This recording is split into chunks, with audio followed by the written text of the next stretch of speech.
आखिर क्यों हुआ था श्री राम के पुत्र लव और यमराज के बीच भयंकर युद्ध? आखिर क्या था इसके पीछे का रहस्य? क्या यमराज लव से ज्यादा ताकतवर? से आप देख रहे हैं तो चलिए करते हैं ज्ञान की बातें। अगर अभी तक आपने हमारे चैनल को सब्सक्राइब नहीं किया है तो देर किस बात की, चैनल को सब्सक्राइब करें और बेल आइकन जरूर दबाएं ताकि ऐसे ही खास वीडियो आपको देखने और सुनने को मिलती रहे।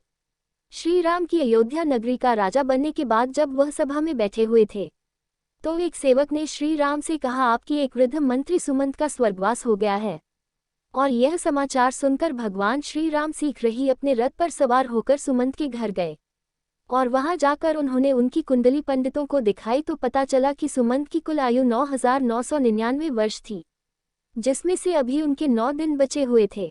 तब भगवान श्री राम ने गुरु वशिष्ठ को बुलाकर उनसे कहा कि त्रेता युग में मनुष्य की आयु 10,000 वर्ष मानी गई है।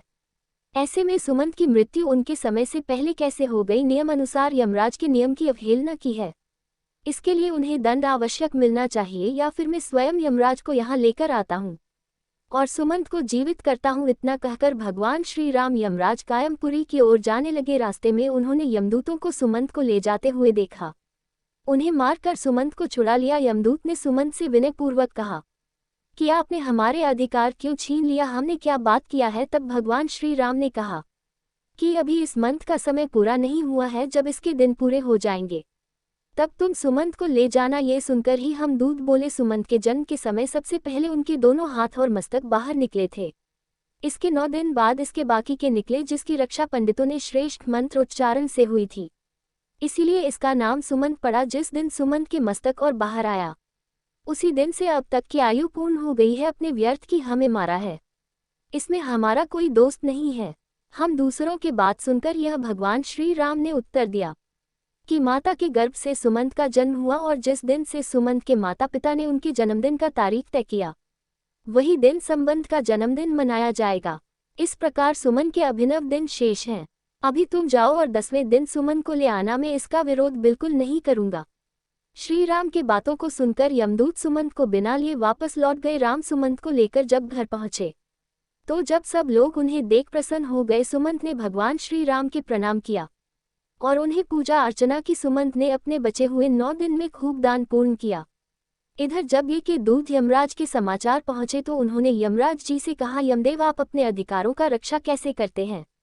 आपके अनुसार को दुर्दशा देखी क्या? आपको हमारी दुर्दशा पर जरा सा भी तरस नहीं आ रहा है? श्री राम बीच मार्ग से सुमंत को हमसे छुड़ा कर ले गए और 10वें दिन उसे आने देंगे। हमारा अधिकार का हनन हुआ है, अतः हम जल में डूबकर अपने प्राणों को त्याग कर देंगे। तब इंद्र ने यमराज से कहा कि तुम विष्णु अवतार श्री राम से युद्ध करना चाहते हो, उनसे युद्ध करने से अच्छा है तुम वापस सामने पूरी लौट जाओ। इसके बाद यमराज ने सभी देवताओं को पास जाकर उनसे सहायता के लिए कहा, लेकिन सभी ने इंद्र के जैसे ही जवाब दिया। तब यमराज एक विशाल भैंस पर सवार होकर अपनी सेवा के साथ श्री राम से युद्ध करने के लिए निकल पड़े। उन्होंने चारों तरफ से अयोध्या नगरी को घेर लिया। अयोध्या नगरी को यमराज के सी से गिरा दे। भगवान श्री राम ने अपने पुत्र को उस यमराज को युद्ध करने के लिए कहा। यमराज और लव के बीच एक प्रलयकारी युद्ध शुरू हुआ, जिसने लव ने यमराज के सभी सैनिकों को मार गिराया। जब यमराज ने अपने सभी सैनिक को मृत अवस्था में देखा तो उन्होंने क्रोध में आकर लव के रथ सहित ही धनुष बाण से काट डाला। लव ने दूसरे रथ पर सवार होकर फिर से युद्ध करना आरंभ किया और अपने बाणों से यमराज के भैंस को मूर्छित कर दिया और पृथ्वी पर गिरा। दल अपने 100 बाणों से यमराज पर छोड़ दिया। लव के बड़ों से क्रोधित होकर उन्होंने लव पर ये दंड छोड़ दिया। ये दंड को देखकर जब लव कुश ने बढ़ चला दिया, जिसे देख यमराज वहां से भाग चले और उनके पीछे ब्रह्मा चल बढ़े। इस बात का पता जब यमराज के पिता सूर्य देव को ज्ञात हुआ तो वह यमराज के प्राणों के रक्षा के लिए लव के पास गए। उन्होंने प्राणों को बचाने की विनती करने लगे। भगवान सूर्य की प्रार्थना स्वीकार करके लव ने ब्रह्मशास्त्र वापस ले लिया और यह के प्राण बच गए। इस तरह लव और यमराज के बीच प्रलय कार्य हुआ। दोस्तों, अगर आपको ये जानकारी अच्छी लगी हो तो लाइक करें, चैनल को सब्सक्राइब करें और ज़्यादा से ज़्यादा शेयर करें। फिर मिलेंगे खास वीडियो के साथ, तब तक देखते रहिए। धन्यवाद।